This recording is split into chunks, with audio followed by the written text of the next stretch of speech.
तो बच्चों जो नेक्स्ट क्वेश्चन है हमारा वो है कंसंट्रेशन। गिवन है, देखो क्वेश्चन हमें वैसे ही स्टार्ट करने। The concentration of CO in CT air is found to be 5 ppm। तो मतलब कंसंट्रेशन जो है CO ppm of CO given है, कार्बन मोनोऑक्साइड कितना गिवन है जी 5 ppm। ठीक है, बाय वॉल्यूम है जी, याद रखना बाय वॉल्यूम मतलब समझाया मैंने आपको। The mass of CO present in 1 metre cube of this air, 1 metre cube of this air at STP conditions पे क्या होगा। देखो कितना अच्छा क्वेश्चन है। इसका मतलब क्या है, इसका मतलब ये है कि अगर बाय वॉल्यूम चेक किया जाए, बाय वॉल्यूम, तो ये कितना होगा 5 centimetre cube of CO present in 10⁻⁶ centimetre cube of air. ध्यान दीजिएगा, अगर हमें ये चीज गिवन है कि 5 ppm बाई वॉल्यूम जो CO प्रेजेंट है एयर में, तो उसका मैं ये समझूंगा कि वॉल्यूम में 5 सेंटीमीटर क्यूब जो CO है वो प्रेजेंट है 10⁻⁶ सेंटीमीटर क्यूब ऑफ एयर में। तो वो कहता है कि 1 मीटर क्यूब ऑफ एयर में क्या होगा, बाय मास पूछा है, द मास ऑफ CO बताओ।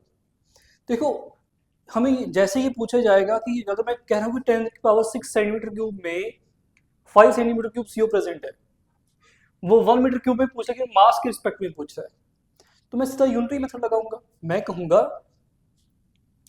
कि 10⁻⁶ सेंटीमीटर क्यूब ऑफ एयर में 5 centimetre cube CO is present.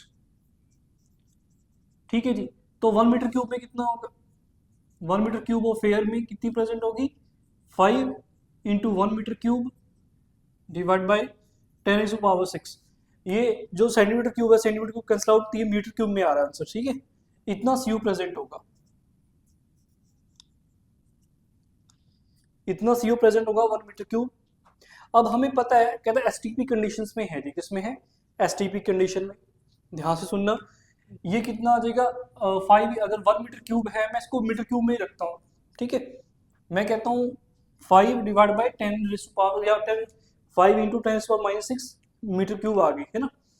वो कहता है STP कंडीशन में बताओ। अब हमें ये बात पता है कि STP कंडीशन में क्या होता है, जो 1 मोल होता है किसी भी गैस का, वो 22.4 लीटर ऑक्यूपाई करता है। ये बात हमें पता है।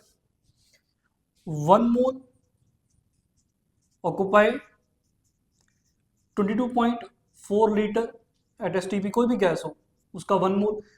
1 मोल का मोल कंसेप्ट में हमें पता है, 1 मोल का मतलब मोल मास होता है उसका।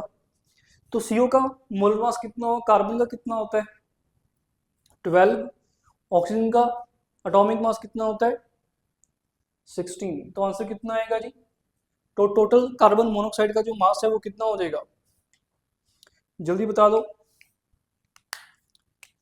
कितना होगा जी। कार्बन कितना कहा मैंने 12, ऑक्सीजन का 16, कितना हो गया 12 + 16 28। तो मतलब यही बात हो गई कि 28 ग्राम जो CO है वो ऑक्यूपाई करेगा 22.4 litre, that is 24 gram of CO occupy करता है 22.4 लीटर STP। उल्टा बोल दो, या जो 22.4 लीटर जो है वो 24 ग्राम होता है उसमें CO, हम ये बोल सकते हैं कि 22.4 लीटर में 24 ग्राम CO होती है जी। बात करेंगे हमें ये प्रेजेंट है, मतलब इतनी वॉल्यूम है, तो इतनी वॉल्यूम में कितना होगा, तो अगेन यूनिटरी मेथड लग जाएगा। यहाँ पे लगा सकते हैं हम लोग कि मतलब 22.4 लीटर में 24 ग्राम CO आती है, तो इतनी वॉल्यूम में कितनी CO आएगी, या ये मीटर क्यूब में है, ध्यान रखिएगा। तो मैं कहूँगा कि 22.4 में 24 ग्राम होता है लीटर में, लीटर है जी। तो 5 इंटू 10⁻⁻⁶ मीटर क्यूब में कितना होगा, तो आंसर है 24 इंटू 5 इंटू 10⁻⁻⁶ डिवाइड बाई 22.4। ये लीटर में है, ये मीटर क्यूब, तो यूनिट सही कीजिए। 1 लीटर में कितने मीटर क्यूब होते हैं, तब ये ग्राम में आंसर आएगा, अदरवाइज ग्राम में आंसर नहीं आएगा। हमें पता है कि 1 litre equal to 1 decimetre cube होता है। तो 1 लीटर डेसी का मतलब 1/10, डेसी का मतलब 1/10, तो मतलब अब मीटर क्यूब होगा 1/10 का, तो 10⁻³ तो 10⁻³ मीटर क्यूब होते हैं जी 1 लीटर में। अब चेक करो, ये अगर मैं सीधा यहाँ पे लीटर को पुट कर दूँ 10⁻³ मीटर क्यूब कैंसिल आउट हो जाएगा। 24 into 5 into 10⁻6 divide by 22.4 litre. Litre का मतलब है जी 10⁻³ metre cube. Metre cube cancel out हुआ, आंसर ग्राम में आ गया आपका, याद रखिएगा। तो इतना आपका आंसर आएगा, ये अप्रोक्सीमेटली आएगा मेरे ख्याल से, इसको चेक कीजिएगा कि कितना आएगा। 22.4 है, ये है 24 इंटू 5 ऊपर है, इसको चेक कीजिएगा आपका आंसर कितना आएगा। ये अगर आएगा तो अगर मिलीग्राम में देखा जाए 6.25, ये आएगा जो बच्चे 6.25 इंटू 10⁻³ ग्राम, तो मतलब कितना आ गया 6.25 मिलीग्राम। इतना आंसर हमारा आ जाएगा। देखो आपको अप्रोच कैसे लगानी है वो इंपॉर्टेंट है। देखो हमने यहाँ पे मोर कंसेप्ट भी यूज कर लिया जो हमें +1 में पढ़ाया जाता है, ठीक है, उसका याद रखिएगा। इंपॉर्टेंट क्वेश्चंस बनते हैं आपके कहाँ से, पीपीएम से। नेक्स्ट चलते हैं। नेक्स्ट क्वेश्चन क्या कहता ferrous sulphate heptahydrate, ferrous sulphate heptahydrate is use to fortify foods with iron, मतलब उसमें मिलाया जाता है फूड्स में ताकि जो आयरन से इनको क्या किया जाए, फोर्टिफाई किया जा सके। मतलब उसमें आयरन की जो अगर कोई कमी भी है तो वो हम पूरी कर दें, मतलब आयरन को बैलेंस करने के लिए, थोड़ा सा उसमें न्यूट्रिएंट्स डालने के लिए। The amount in gram of the salt, कहता अमाउंट बताएगा सॉल्ट, सॉल्ट कौन है ये जो यूज किया जा रहा है। The amount of the salt required to achieve 10 ppm of iron, ध्यान दीजिएगा 10 ppm किसका हो जाए, आयरन का हो जाए इन 100 kg ऑफ व्हीट। मतलब हमारे पास किसी कंटेनर में 100 kg ऑफ व्हीट है, मैं उसमें क्या कर रहा हूँ, फेरस सल्फेट हेप्टाहाइड्रेट मिक्स कर रहा हूँ। कहता कितना करें, कितना ग्राम हम ये सॉल्ट ऐड कर दें ताकि जो आयरन की क्वांटिटी है वो 10 ppm हो जाए। सबसे इंपॉर्टेंट हमें बात पता चली है, कहता 10 ppm जो है वो आयरन है। सबसे इंपॉर्टेंट बात ये निकालना है, क्या निकालना है अमाउंट ऑफ सॉल्ट जो हम डालेंगे ताकि जो आयरन की कंसंट्रेशन है वो 10 ppm हो जाए 100 kg वेट में। याद रखिएगा 100 kg ऑफ व्हीट में, ठीक है। We have to find the amount of salt, amount of salt पता करने। जब ये क्वेश्चन आएगा तो मैं एक बार सबसे इंपॉर्टेंट चेक करूंगा कि मुझे 10 ppm ऑफ आयरन गिवन है, तो उसका मतलब क्या होता है 10 ppm है। अब देखो ये ग्राम में ही होगा ऑब्वियसली है, मास में होगा, तो मास का फॉर्मूला होता है अगर आयरन के लिए ppm चेक किया जाए, ppm of iron Fe, this should be equals to mass of iron divide by mass of solution. हमने यही किया था, फॉर्मूला यही बताया गया था। तो जो मास होगा टोटल सॉल्यूशन का, या जो भी आपके पास यहाँ पे वो बना रहे हैं टोटल व्हीट को प्लस फेरस सल्फा हाइड्रेट को मिलाकर, तो यहाँ पे असल में weight of mass of wheat हो जाएगा, सिंपल मास ऑफ व्हीट हो जाएगा, क्योंकि ऑब्वियसली है 100 kg के सामने ये जो ppm है कुछ भी नहीं है, तो हम यही मान के चलेंगे कि total mass of the solution mass of wheat होगा चाहे 100 kg। अब मास ऑफ आयरन, एक बात बता दूं बच्चे, ये क्वेश्चन जेई मेंस का है आपका, जेई मेंस में आया था ये क्वेश्चन, मेरे ख्याल से जेई मेंस में था 20, ये रिसेंटली ज़्यादा वो 2020 का क्वेश्चन है बच्चे, जेई मेंस 2020 का क्वेश्चन है।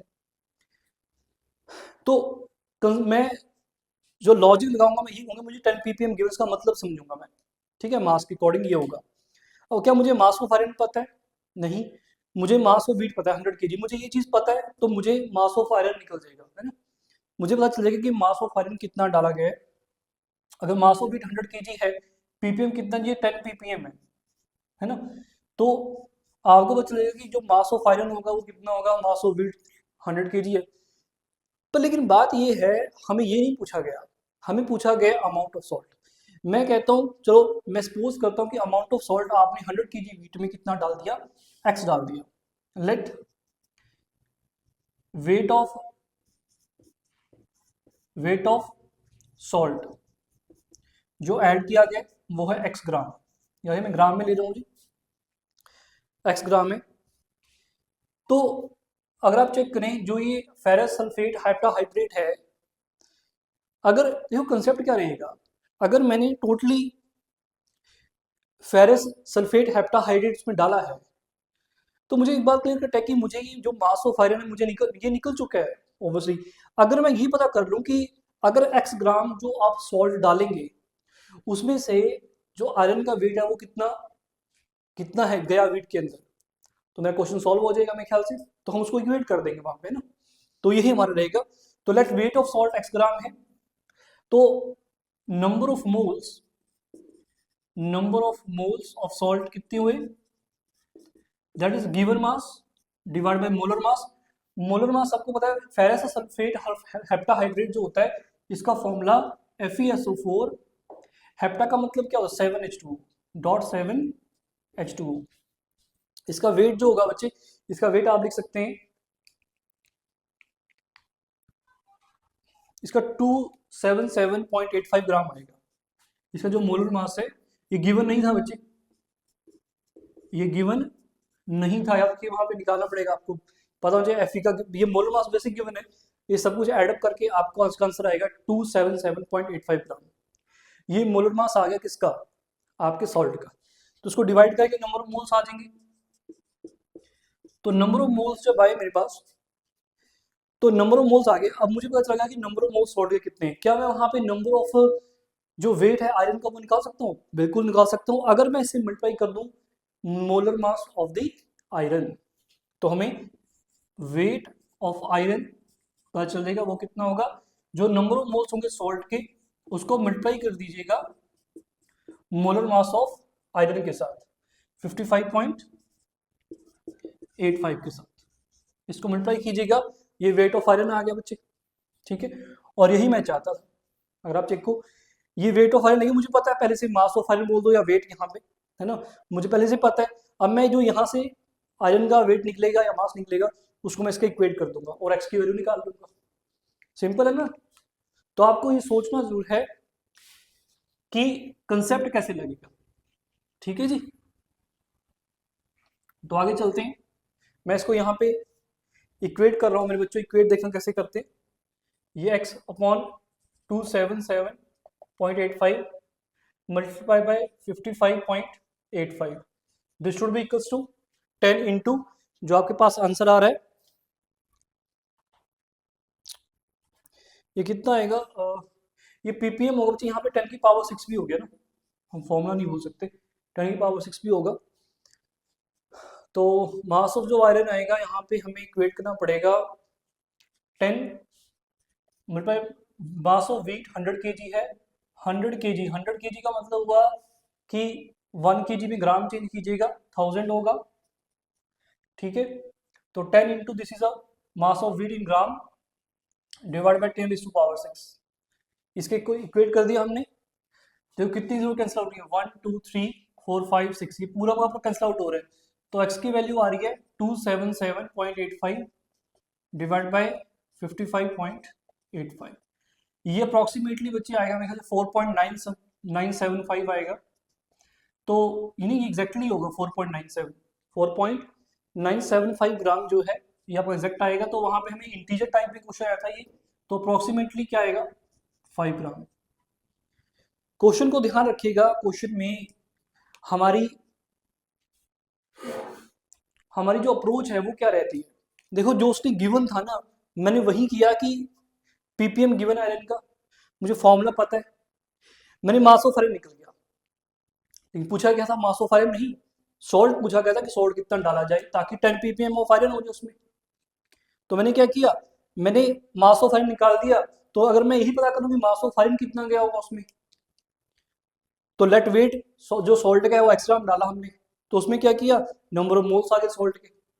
तो जैसे नंबर ऑफ मोल्स सॉल्ट के अंदर डाले गए हैं तो मुझे वेट मिल सकता है कि आयरन का उसमें कितना होगा, क्योंकि फॉर्मूला बता रहा है Fe का एक ही एटम है।